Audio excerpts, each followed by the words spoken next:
শীতকাল, তারপর আবার পৌষ মাস, তারপরে যদি সকাল সকাল পাতে পড়ে গরম গরম খিচুড়ি, তাহলে কি না মজা আর কি না জমে যাবে সকালটা। সো হ্যালো এভরিওয়ান, কেমন আছো তোমরা সবাই? Welcome back to my new blog. So আজকের স্পেশাল মেনু তোমাদের জন্য নিয়ে চলে এসেছি, কারণ এখন হচ্ছে শীতকাল, আর সাথে যদি থাকে টাটকা টাটকা সবজি দিয়ে, বাদাম দিয়ে, নানান ধরনের আইটেম দিয়ে যদি একটা নতুন রেসিপি খিচুড়ি তৈরি করে তোমাদের দেখায়, তাহলে কেমন হয়? সো চলো, সেটারই আজকে প্রিপারেশন করছি, আর সেটাই ভেবেছি আজকে তোমাদের সাথে শেয়ার করব যে আজকের খিচুড়িটা আমি কিভাবে বানাই। আমার স্পেশাল মেনু, একদম আমার নিজের তৈরি করা এই খিচুড়ি। সো এই শীতকালে যদি গরম গরম পাতে পড়ে সকালবেলায় খিচুড়ি, রোদ্দুরে পিঠটা দিয়ে যদি বসে খাওয়া যায় খিচুড়ি, তাহলে কেমন মজা হবে বলো তো গাইস। তারপরে যদি থাকে তিন রকমের ডাল, সাথে থাকে 2 রকমের চাল, মানে তোমরা তো খেয়েছো হয় সেদ্ধ চাল, না হয় আতপ চাল, আর আমি বানাতে চলেছি ভাত দিয়ে আর সেদ্ধ চাল দিয়ে খিচুড়ি। কখনো খেয়েছো তোমরা? খাওনি তো? তো চলো আজকে তোমাদের সেটাই বানিয়ে দেখাবো। একবার হলেও বাড়িতে চেষ্টা করে দেখো এই খাবারটা, জাস্ট বলছি জিভ চেটে খাবে, হাতটা চেটে খাবে। সরি, মিস্টেক হয়ে গেল আমার, মানে হাতটা জাস্ট চেটে পুটে খাবে তোমরা। সো চলো সেটারই প্রিপারেশন নিচ্ছি। আর এই দেখো আমি কড়াইতে বসিয়ে দিয়েছি মুগ ডাল ভাজা, বসাতে দিয়ে দিয়েছি। আর এই যে চালের মধ্যে এখন দিয়ে দিয়েছি জলের মধ্যে মুসুরির ডাল আর মটরের ডাল, তারপরে দেবো চাল। আর এই যে ডালটা এখন ভাজছি, মুগ ডালটা ভেজে দিয়ে দেবো। তারপরে থাকবে গরম গরম মাছ ভাজা, সে যে কি এলাহি কাণ্ড তার বলার মতো না। এই দেখো এখন 3 রকমের ডাল দিয়ে গ্যাসে বসিয়ে দিয়েছি সেদ্ধ করতে। তারপরে যাব কিছু সবজি কাটতে। তো কি কি সবজি দিলাম সেটাই দেখো। তো হাতে এখন আছে ফুলকপি, যেটা এখন মরশুমের ফুলকপি। তোমরা তো জানোই, যদি খিচুড়ির মধ্যে আলু, ফুলকপি, গাজর, মটরশুঁটি এই জিনিসগুলো দিয়ে যদি খিচুড়ি তৈরি করা হয়, সেই খিচুড়ি কার না ভালো লাগে। তো তার জন্য দিয়ে দিলাম, আমার কাছে ছিল একটুখানি ফুলকপি, যেটা দিয়ে দিয়েছি। আর এখন কাটছি গাজর, তার মধ্যে দেবো আলু, তার মধ্যে দেবো মটরশুঁটি, তারপরে থাকবে ঘি ছড়ানো ওপরে। ও হো হো হো, কি সে জিনিস! সত্যি মানে আমার জিভে জল চলে আসছে এখনই। খেয়েছি অনেক দিন আগে, কিন্তু মনে হচ্ছে আমি আবার খাই। যেই দিন বানিয়েছিলাম জাস্ট শুদ্ধ মানে তোমাদের দাদা হাতটা চেটে পুটে খেয়েছিল, খুব ভালো বলেছিল আমাকে, খুব প্রশংসা করেছিল আমার। সত্যি এইরকম প্রশংসা বরের মুখ থেকে যদি শোনা যায়, কার না ভালো লাগে? এরকম নিত্য নতুন যদি আইটেম রান্না করে বরকে খাওয়ানো যায়, আর তাকে যদি প্রসন্ন করা যায়, তাহলে কার না ভালো লাগে বলো? আর আমরা হলো মেয়েরা, আমাদের তো রান্না করতে খুব ভালো লাগে। তারপর যদি সেই রান্নার প্রশংসা কেউ করে, সে যে কি আহ্লাদি লাগে তার বলার মতো না। আর এই দেখো এখন আমি ভেজে ফেলছি টাটকা টাটকা মাছ, মানে একদম লাল লাল করে ভেজে ফেলেছি টাটকা টাটকা মাছ। আর এই পাশে বসিয়ে দিয়েছি ডাল আর চাল দিয়ে সেদ্ধ করতে। তার মধ্যে দেব সবজি, মশলা, অনেক কিছু যাবে সাথে। সো চলো ব্লগটা দেখো আমি কিভাবে রান্না করি। তারপরে এই দেখো কড়াইয়ের মধ্যে দিয়ে দিলাম দুটো মাছের মাথা আর পিছেটা। আর এই দেখো লাল লাল করে ভেজেছি যে মাছগুলো, সেগুলোকে তোমাদেরকে একটু দেখিয়ে দিলাম। আর এই দেখো গামলায় ভিজিয়ে রেখেছিলাম আতপ চাল, মানে ধোয়ার জন্য ধুয়ে রেখে দিয়েছি। এবার এই আতপ চালটা দিয়ে দেবো এই জলের মধ্যে। আর এই দেখো আমার সমস্ত ডাল সেদ্ধ হয়ে উঠেছে।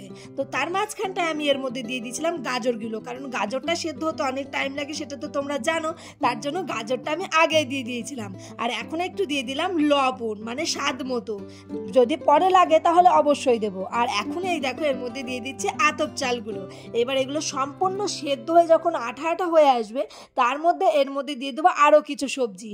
হ্যাঁ, তার মধ্যে আলুটাও আমি কিন্তু আগে দিয়ে দিয়েছি, আর কিছু কাঁচা চেরা লঙ্কা দিয়েছি। আর এই দেখো ফুলকপিগুলো ভেজে রেখেছিলাম, সেইগুলো এখন দিয়ে দিলাম। তার মধ্যে দিচ্ছি মটরশুঁটি। তো দেখো কি সুন্দর কালার লাগছে, তাই না? এই যে সবুজ সবুজ টাটকা টাটকা সবজি যদি খিচুড়ির মধ্যে দেওয়া হয়, কত সুন্দর লাগে। আর এই দেখো মাঝখানে আমি দিয়ে দিয়েছিলাম হলুদ। আর এখন খিচুড়িটার কালারটা দেখেছো কত সুন্দর এসছে? তো এখন টকবক করে ফুটছে। তার মধ্যে আমি দেব ফোড়ন। এবার ফোড়নটা তার জন্য আমি আগের থেকে কড়াইয়ে ফোড়ন দিয়ে নেব। তো চলো কি কি দিই সেটাই দেখাই। আর এই দেখো মেন জিনিস যেটা বলেছিলাম, চাল দিয়ে, প্রথমে তো চাল দিয়েছিলাম, আর এখন দেবো ভাত। সরি, তোমাদেরকে আগে বলেছিলাম যে সেদ্ধ চাল দিয়ে আমি খিচুড়ি করেছিলাম, কিন্তু সেদ্ধ চাল দিয়ে আমি স্কিপ করে গেছি। তার মাঝখানে আমি দিয়েছিলাম আতপ চাল, সেদ্ধ চালের বদলে দিয়েছিলাম আতপ চাল। তার মধ্যে এই দেখো ভাতগুলো দিয়ে দিচ্ছি। এইবার তোমরা বলো এই খিচুড়িটা টেস্টি হবে কিনা। যখন আঠা আঠা ভাব হবে কি সুন্দর লাগবে বলো তো খেতে। কালারটা দেখেছো, এখনই তো পাগল করা কালার হয়ে গেছে। তার মধ্যে যদি দেওয়া হয় ফোড়ন, মানে শুকনো লঙ্কা, তেজপাতা আর 5 ফোড়ন দিয়ে যদি ফোড়ন দেওয়া হয়, তার উপরে যদি ঘি ছড়িয়ে দেওয়া হয় তাহলে কেমন লাগবে। তো চলো, তো এই দেখো এখন দেবো কড়াইয়ের মধ্যে সর্ষের তেল। আর হ্যাঁ, তোমাদের একটা কথা বলি, কড়াইটা নিয়ে কিছু কেউ মনে করো না, কড়াইটা খুবই কালো হয়ে আছে, কারণ সেটা আমারও দেখতে খুব খারাপ লাগছে। কিন্তু বিশ্বাস করো, দুদিন আগে কড়াইয়ে অনেক কিছু ভাজাভুজি করার কারণে কড়াইটা অনেকটা পুড়ে গেছে। কিন্তু আমি একটুও টাইম পাচ্ছি না কড়াইটা পরিষ্কার করে মাজার জন্য, তাই কড়াইয়ের কালারটা এরকম হয়ে গেছে। তো তোমরা কিছু মনে করো না। তো দেখো এইবার সর্ষের তেল দিয়ে দিয়েছি, তার মধ্যে দিয়েছি একটুখানি ঘি, যাতে ঘিয়ের গন্ধটা আসে। তার মধ্যে দিয়ে দিলাম তেজপাতা আর শুকনো লঙ্কা। তার মধ্যে দেবো 5 ফোড়ন। তাহলে বলো এই খিচুড়িটা ভালো লাগবে কিনা, তাই বলো তোমরা নিজেরাই অ্যামাজন করো যে খিচুড়িটা ভালো লাগবে কিনা। আর এই দেখো খিচুড়িটা পুরো সেদ্ধ হয়ে গেছে আর টকবক করে ফুটছে, দেখেছো কত সুন্দর কালার এসছে। তো দেখো এর মধ্যে আমি এখন দিয়ে দিলাম 5 ফোড়ন। তার মধ্যে এই ফোড়নটা আমি খিচুড়ির ওপরে দিয়ে দেবো, তাহলে কেমন লাগবে তোমরাই বলো। তার মধ্যে এই দেখো একটুখানি দিয়ে দিলাম মিষ্টি, কারণ স্বাদ অনুযায়ী একটুখানি লবণ মিষ্টি ঝাল যদি কম্বিনেশনটা ঠিক না থাকে তাহলে সেই খাবারের টেস্ট কিন্তু একটুও বাড়ে না। তো তার জন্য একটুখানি সমপরিমাণ সব কিছুই দিতে হয়। আর এই দেখো একটুখানি দিয়ে দিয়েছিলাম জিরে, মানে কাঁচা জিরের গুঁড়ো, ঠিক আছে। তো এটা দিলে পরে আরও কিন্তু সুন্দর গন্ধ আসবে খিচুড়িটা দিয়ে। তার জন্য ওটা আমি ফোড়নে না দিয়ে খিচুড়ির মধ্যে দিয়েছি। এটা আমার নিজের তৈরি প্রসেস, কারণ আমি নিজে এইভাবে চেষ্টা করে দেখেছি যে কেমন লাগে খেতে। বাট বিশ্বাস করো, খাওয়ার পরে আমরা জাস্ট অবাক হয়ে গেছি যে সত্যি কি এত ভালো হয় খিচুড়িটা। আমি তো কখনো ভাবতেই পারিনি। তো আমি তো ভেবেছিলাম যে একটু হয়তো ভালো হবে কিনা, খুব ভালো মনে মনে টেনশন করছিলাম যে পছন্দ হবে কিনা। কিন্তু তোমাদের দাদা খাওয়ার পরে যা আমাকে বললো, তার মধ্যে তো আমি পুরো পাগলই হয়ে গেলাম। তো দেখো কথা বলতে বলতে আমার ফোড়নটা ভাজা হয়ে গেছে আর আমি খিচুড়ির মধ্যে দিয়েও দিয়েছি। আর দেখেছো খিচুড়িটার ঘনত্বটা কত সুন্দর এসছে, একদম না বেশি গাঢ় আর না বেশি পাতলা, কি সুন্দর এসছে কালারটা, তাই না? দারুণ লাগছে। আর এই দেখো লাস্টে ছড়িয়ে দিলাম ভাজা বাদাম। তাহলে বলো খিচুড়ি কেন ভালো লাগবে না? খিচুড়িতে যদি ভাজা বাদাম দেয়া হয় কত সুন্দর টেস্ট লাগে বলো তো।